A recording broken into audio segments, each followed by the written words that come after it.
Hustisya ngayon ang sigaw ng pamilya ni Arnel Sarmiento matapos itong itinapon na lamang sa tabi ng daan na walang buhay. Tanging iyak na lamang ang nagawa ng naulilang anak ng biktima matapos makita ang bangkay ng ama.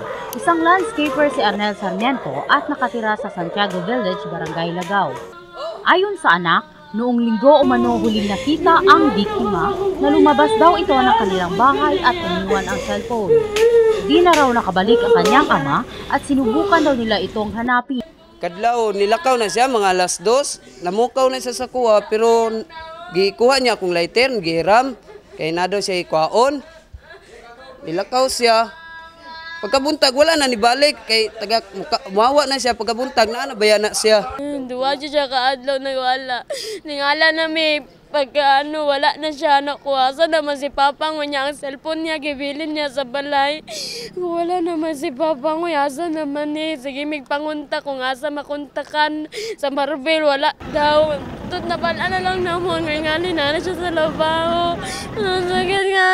Tanging pagla-landscape ang ikinabubuhay ng biktima. Wala umanong nakaaway si Arnel sa kanilang lugar, laking gulat ng mga kamag-anak nito sa kaawa-awang sinapit ng biktima. Wala man.